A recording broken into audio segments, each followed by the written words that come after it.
내부도 망그랑 밥이? 잔 하나 더 가져와. 오랜만이다. 안 일어나? 황태영이야! 야, 최선을 다해야지 최선을. 난 이제 끝이야. 부모가 바뀐다.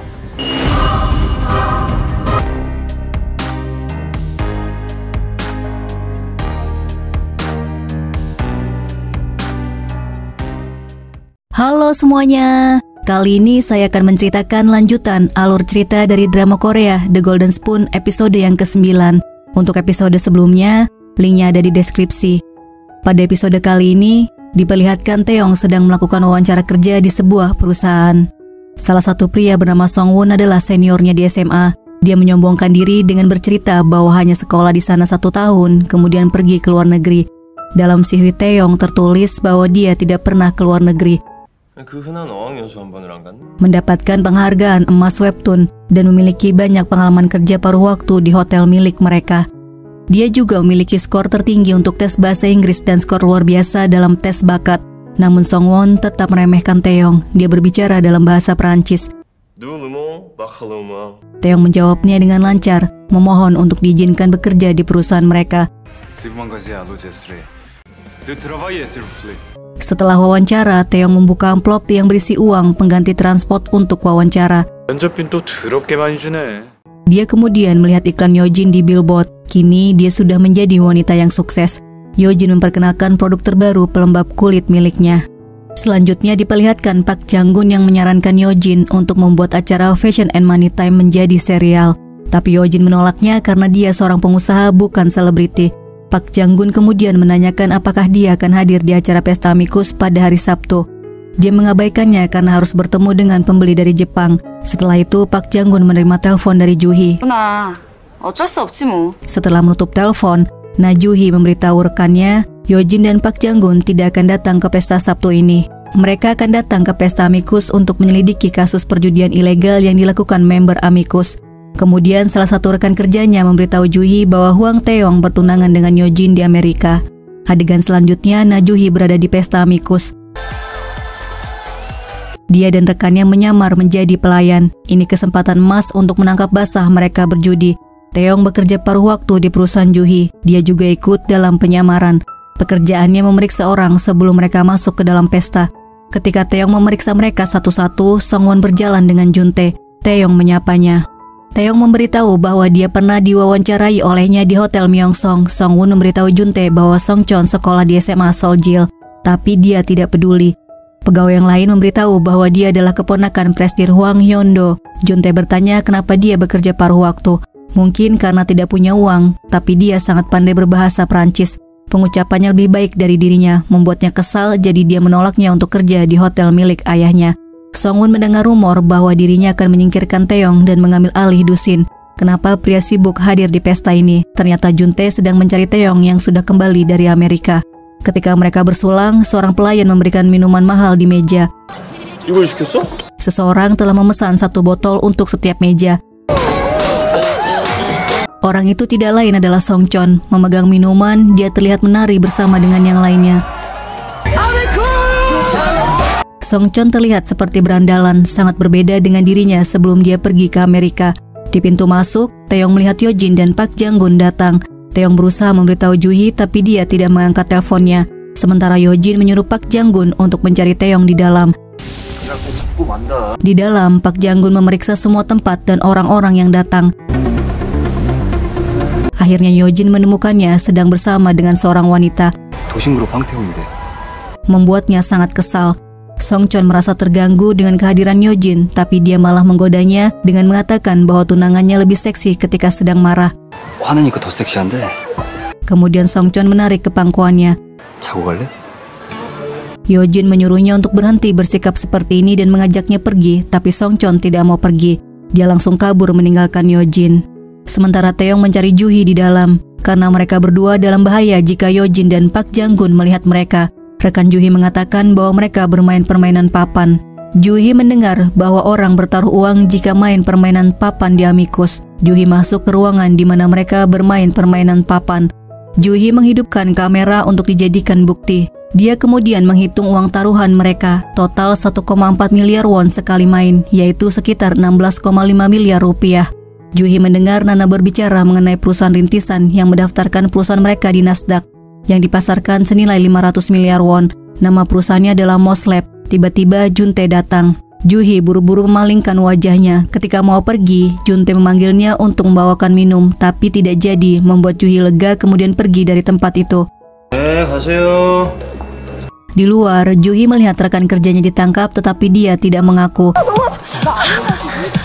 Juhi buru-buru kabur, tetapi di depannya ada Yojin, dan ketika berbalik, dia melihat Park Jang-gun. Seseorang menariknya, yang ternyata adalah Song Chon. 오랜만이다.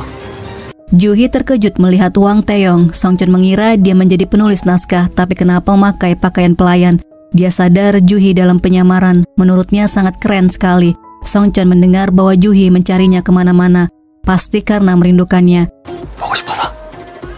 Juhi mengatakan dia hanya ingin bertanya apakah dirinya pembunuh ayahnya dan kenapa Ibu Kim meninggal. Song Chon menjawab bahwa dia bukan pembunuhnya dan dia tidak tahu apa yang terjadi pada Ibu Kim. Song Chon kemudian mengajaknya minum. Tiba-tiba Taeyong datang dan menarik tangan Song Chon. 야, 넌 왜 여기 있냐? Song Chon bertanya apakah mereka masih berkencan. Dia menebak kalau mereka tidak berkencan, walaupun Taeyong mengatakan iya. Juhi mendengar rumor bahwa dia menjadi berandalan di Amerika, tapi ternyata lebih buruk dari yang dia bayangkan, kemudian pergi. Song Chon menahan Juhi pergi dengan memegang tangannya. Akhirnya Yojin dan Park Jang-gun menemukan mereka. Song Chon melepaskan tangannya dan mengatakan bahwa mereka tidak melakukan apa-apa. Para penjaga membawa Juhi dan Taeyong keluar. Mereka ketahuan meliput pesta secara ilegal. Juntae datang dan menyapa keponakannya. Dia datang ke pesta Mikus untuk bertemu dengannya. Song Chon memujinya terlihat jauh lebih keren sekarang. Yojin kemudian mengambil kamera Juhi dan Park Jang-gun menginjaknya. Juhi tidak terima karena mereka memang berjudi secara ilegal. Juntae yang kesal ingin menampar Taeyong, tapi Song Chon menghalanginya. Dia kemudian meminta pamannya untuk melepaskan mereka karena dia sudah menggantikan untuk ditampar. Song Won ingin menelpon polisi. Song Chon melarangnya beralasan pamannya Juntae kepala dosen high-tech akan mendapat masalah jika orang mendengarnya menampar pekerja paruh waktu yang miskin. Dia mengkhawatirkan pamannya. 얘들도 좀 불쌍하기도 하지 않아요? Akhirnya Juntae melepaskan mereka, tapi kemudian mendorong dan menamparnya. Song Chon memohon pada Yojin untuk tidak memberitahu ayahnya. Juhi minta maaf pada Song Chon karena dia dipecat. Taeyong minta padanya untuk dicarikan pekerjaan di tempatnya bekerja. Tiba-tiba seorang pria melempar pakaian kotor ke wajahnya. Juhi ingin membelanya karena walaupun dia kaya, dia tidak boleh melakukan hal itu. Menurut Song Chon, tidak adil jika orang kaya juga baik. Setidaknya orang miskin juga bisa merasa bangga karena sikap mereka yang tidak baik. Yojin membunyikan klakson ketika melewati mereka. Yojin bertanya apa yang dia bicarakan dengan Juhi. Song Chon mengalihkan pembicaraan dengan mengatakan kenapa Juntae datang hingga dia tidak bisa bersenang-senang. Juntae selalu mengganggu, kenapa tidak marah padanya. Dia marah tapi tidak bisa melakukan apa-apa. Yojin menghentikan mobilnya karena kesal dengan sikapnya yang menyebalkan. Dia sudah memberi pinjaman uang, membantunya dan menunggunya, tapi dia kembali seperti berandalan. Song Chon memberikan sendok emas miliknya sebagai jaminan meminjam uang, tapi Yojin masih saja khawatir. Yojin membunyikan klakson. Para penjaga datang dan membawa Song Chon, kemudian Yojin menelpon melaporkan Taeyong akan segera pulang. Di rumah Taeyong, ayah dan ibunya sudah menunggu. Ayahnya kemudian mengajaknya bicara. Dia bertanya kenapa pulang ke Korea. Song Chon mengatakan dia bosan dan kesepian. Tidak ada yang bisa dilakukan, tidak punya saham, tidak punya kuasa, dan ayahnya tidak membantu putra semata wayangnya. Ayahnya berharap terlalu tinggi padanya. Dia kemudian menyuruhnya pergi. Di rumah Juhi, dia membuka kotak berisi bukti laporan kematian ayahnya. Dia dilaporkan meninggal karena serangan jantung. Dia membuka laporan penyelidikan, kemudian riwayat laporan panggilan ponsel ayahnya. Diperlihatkan kilas balik, dia mendatangi kepala penyelidikan Hyunpel. Dia sudah mengundurkan diri dan bergabung dengan keamanan Dusin. Saat ini, dia mengelola bisnis sewa studio senilai 7 miliar won. Juhi juga mendatangi dokter forensik yang menangani kasus ayahnya. Dia mengundurkan diri dan menjadi direktur di Yayasan Medis Dusin. Saat ini mengelola panti jompo senilai 10 miliar won. Kemudian, dia membuka data Ibu Kim, kepala pelayan di rumahnya. Setelah mengundurkan diri, dia bekerja untuk DS Resort. Mereka bertiga terkait dengan Dusin, tapi menurutnya buktinya masih tidak cukup. Juhi mendengar bel berbunyi, teman kerjanya datang untuk minum dan makan.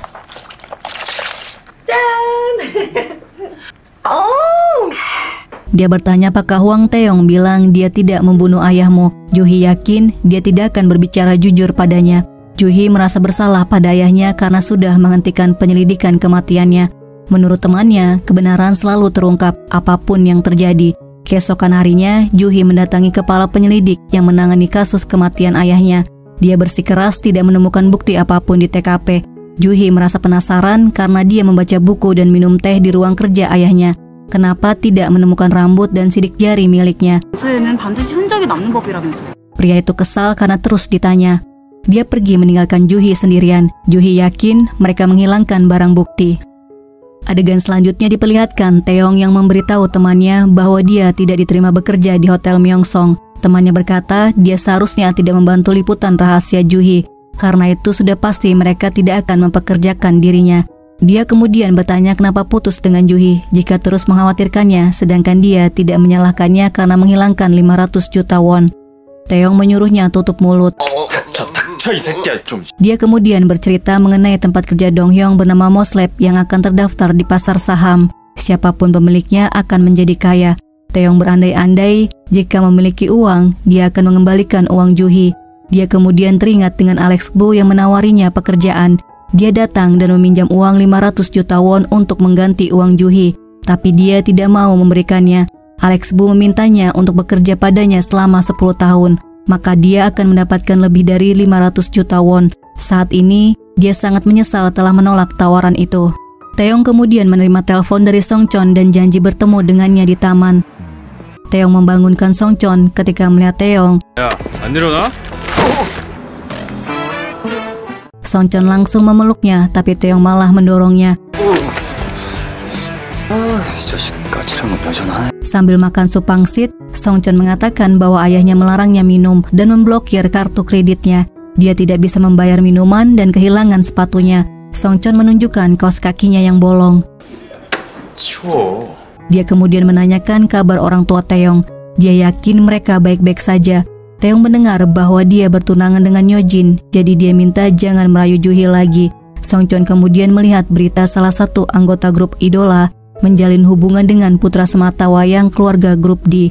Dia tampak senang ketika melihat skandal tentang dirinya di televisi. Sementara itu di rumah Yojin, ayahnya bertanya skandal putra sematawayang grup D itu adalah Taeyong ya? Yojin menjawab bukan, tapi ayahnya tidak percaya dan ingin menghubungi ayah Taeyong. Yojin berteriak pada ayahnya, kemudian berkata bahwa dia akan mengurus semuanya. Di kamarnya, Yojin mengambil sendok emas milik Songchon dan bertanya kapan dia akan sadar. Selanjutnya diperlihatkan Ibu Tri Taeyong yang mengadakan pertunjukan piano di rumah. Juntae juga hadir untuk menyaksikan kakaknya bermain piano.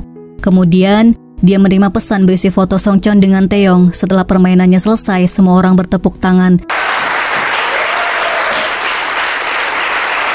Dia kemudian memperkenalkan Juntae sebagai adiknya, membuat yang lainnya terkejut. Kakaknya berbicara mengenai berita Taeyong hari ini. Ternyata Juntae dalang semua berita buruk mengenai Taeyong hari ini. Kakaknya memberitahu bahwa dia hanya perlu melewati rapat dewan yang akan datang untuk dipilih kembali menjadi direktur, kemudian berikutnya menjadi wakil prestir. Pewaris Dusin juga akan ditentukan rapat dewan.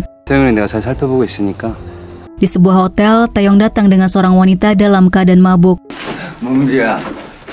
Seorang reporter mengikuti dan mengambil foto mereka ketika bermesraan. Songchon sadar bahwa dia diikuti. Dia hanya pura-pura mabuk agar media membuat berita buruk mengenai dirinya. Di dalam kamar hotel sudah ada Donghyong dan pegawai yang lainnya. Mereka tepuk tangan ketika melihat penampilan Moon-gi.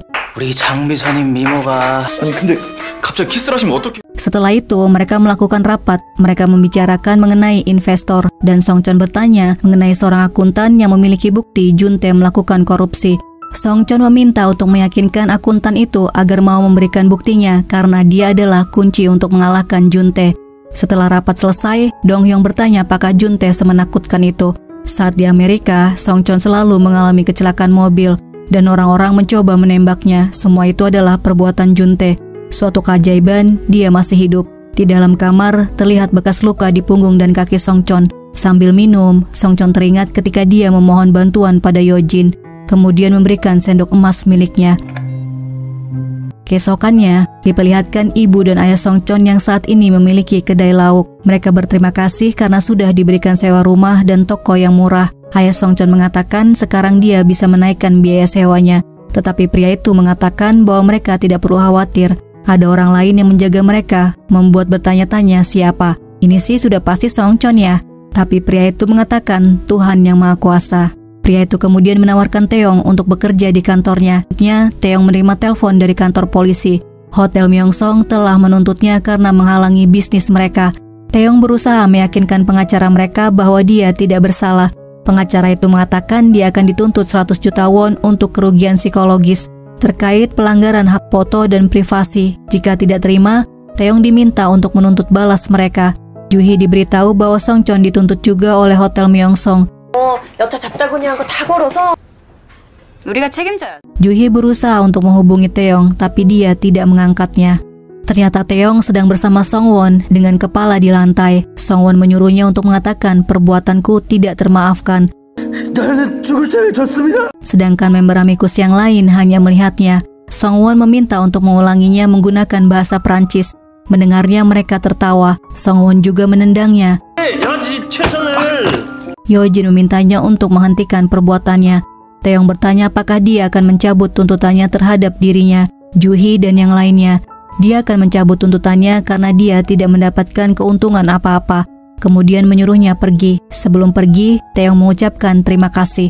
Songwon menyuruhnya untuk berterima kasih pada Taeyong karena Myeongsong F&B menyuplai barang ke dusin berkat persahabatannya. Taeyong minum di depan minimarket. Dia meminta Songchon untuk datang. Taeyong mengatakan bahwa dia sudah lama kerja paruh waktu di minimarket, tapi penghasilannya tidak pernah sampai 100 juta won. Kamu pasti belum pernah kerja paruh waktu, belum pernah makan gimbap kadaluarsa untuk menghemat uang, dan menaruh kepala di lantai di depan orang-orang karena uang. Hari ini dia berusaha keras untuk mengingat ucapan Songchon, orang miskin tidak boleh berkelahi. Aku melakukan semua yang diperintahkan agar tidak perlu membayar 100 juta won. Tapi ternyata bukan itu alasan dia mencabut tuntutannya. Semuanya berkat bantuan Songchon. Taeyong mengucapkan terima kasih padanya. Dia kemudian memberikan minuman pada Songchon karena dia tidak bisa melakukan apapun untuknya. Dengan memberikan minum, dia menganggapnya impas. Juhi tiba. Dia bertanya kesalahan apa yang telah dia lakukan hingga dia mau membantu mencabut tuntutan. Orang kaya menghabiskan uang untuk orang hanya karena dua alasan. Karena menguntungkan atau melakukan kesalahan. Membantu Songchon tidak akan menguntungkan. Jadi kesalahan apa yang kamu lakukan? Taeyong hanya ingin minum bersama, tapi mereka berdua bertengkar terus. Akhirnya dia memilih untuk pulang. Sebelum pergi, Juhi bertanya berapa banyak uang yang dia keluarkan untuk menutupi kasus kematian ayahnya. Di kamar Songchon sudah ada Yojin yang menunggu. Dia cemburu karena Songchon membantu Juhi mencabut tuntutan Songwon. Yojin menyangka Songchon masih menyukai Juhi, padahal Songchon sudah tunangan dan akan menikahinya. Bahkan sendok emas milik Songchon ada padanya. Untuk meyakinkan Yojin, Songchon menciumnya. Setelah Yojin pergi, Songchon membuka buku solusi yang diberikan Juhi, membaca kembali surat yang dia berikan. Kemudian teringat ketika dia memeluknya. Dia berusaha meyakinkan dirinya bahwa dia sudah tidak menyukai Juhi. Adegan selanjutnya diperlihatkan Park Jo-don yang sedang live. Dia melihat saham dusin high-tech, kemudian dia membaca berita tentang putra dusin grup Hwang Taeyong yang dicurigai menggunakan narkoba, membuat harga saham dusin holdings anjlok. Juhi dan rekan-rekannya juga melihat berita itu, begitu juga Taeyong. Yojin meminta Park Jang-gun mencari tahu kebenaran berita itu, sementara investor luar negeri menjual saham mereka hingga saham dusin membanjiri pasar, membuat semakin anjlok dalam sehari. Di tempat lain, Songchon memberi perintah untuk membeli. Ayah Taeyong marah membaca berita putranya yang memakai narkoba. Dia menyangka Juntae yang merilis artikel itu karena mendekati rapat dewan. Dia menyuruh pengacara Go untuk mencari Taeyong dan mengadakan rapat darurat. Tiba-tiba pengacara Go mendapat telepon yang mengabarkan seseorang membeli saham dusin high-tech senilai 500 miliar won. Hwang Hyondo teringat ucapan Taeyong, apapun yang dia lakukan, tunggu sampai 3 tahun. Tapi kesabaran ayahnya ada batasnya. Dia kemudian meminta waktu 1 minggu. dia tidak akan mengecewakan ayahnya. Hwang Hyondo tiba-tiba tertawa dan membatalkan rapat darurat. 긴급회의 필요 없겠어. Juntae bertanya pada kakaknya apakah dia membeli saham Dusin High-Tech. Namun ternyata dia tidak membelinya. Mereka bertanya-tanya siapa yang merilis berita Taeyong menggunakan narkoba. Kemudian menyadari ada yang tidak beres. Sementara teman Juhi mengatakan ada yang membeli saham Dusin ketika harga sahamnya turun senilai 500 miliar won. Juhi teringat ucapan Nana dan Songwon mengenai Moslab. Di rumah, Taeyong sedang merapikan buku miliknya. Dia menemukan gambar orang tuanya dan Najuhi sewaktu dia SMA. Dia kemudian menemukan buku SMA Soljil. Ketika membukanya, dia melihat gambar peta lokasi di mana nenek sendok emas berada. Kemudian sendok emas yang bisa membuatmu kaya. Makan 3 kali di rumah teman seusiamu dengan sendok emas dan kalian akan bertukar orang tua. Lee Song-chon, Hwang Taeyong, tukar orang tuamu dengan orang tua temanmu. Taeyong bertanya-tanya apa maksud semua ini. Tiba saatnya rapat Dewan Dusin High-Tech. Pengacara Go sebagai direktur independen mengajukan pemecatan So Juntae, membuat anggota dewan yang hadir bingung. Sementara di luar ruangan, Song-chon dan Moon-gi berjalan menuju ke ruang rapat. Song-chon memberitahu alasan pemecatan So Juntae karena mengumpulkan dana taktis senilai 70 miliar won selama 10 tahun, menggelapkan 37 miliar won dengan alasan mendukung afiliasi yang pailit, dan masih banyak lagi korupsi, nepotisme, dan suap yang dia lakukan. 인사며 특혜성 뇌물 같은 건 Juntae membela diri dengan mengatakan Hwang Taeyong tidak berhak berbicara di acara rapat dewan. Pengacara Go memberitahu Hwang Taeyong dari Moslab akan memimpin Dusin High-Tech. 황태영 모스트랩 대표이십니다. Presiden Hwang Hyondo meyakinkan anggota dewan lainnya bahwa Hwang Taeyong memenuhi syarat untuk menjadi CEO Dusin High-Tech. Song-chon memberitahu Juntae dia menjual Moslab dan membeli saham Dusin High-Tech dengan uang itu. Kemudian mengatakan, tamat riwayatmu. 난 이제 끝이야. Di luar ruangan, Juntae menelpon Juhi. Dia mengajaknya bertemu untuk memberitahu bahwa Hwang Taeyong adalah pembunuh ayahnya. Ada bercak darah ayahnya di jaket milik Hwang Taeyong.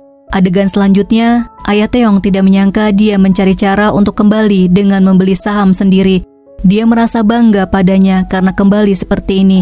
Dia sudah membuktikan kemampuannya pada ayahnya dan semua orang. Ayah Taeyong kemudian mengatakan pada Moon-gi bahwa dia telah menipunya karena menutupi apa yang dilakukan Taeyong.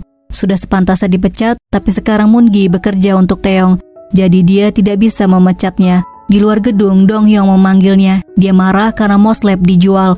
Bagi Dong-hyung, Moslab adalah impiannya, tapi bagi Song-chon hanya batu loncatan. Batu loncatan untuk mewarisi grup Dusin. Bagi Dong-hyung, apa yang dilakukan Song-chon salah karena menjual rekan-rekannya yang mempercayai dan tulus peduli padanya untuk mendapatkan kesuksesan. Kemudian Juhi datang. Dia memperkenalkan dirinya penulis dari DSTV, kemudian meminta waktu untuk mewawancarainya. Film berakhir dengan memperlihatkan Yojin membawa bunga, melihat Song-chon dan Juhi saling berpandangan. Episode 10 akan dilanjutkan pada video selanjutnya.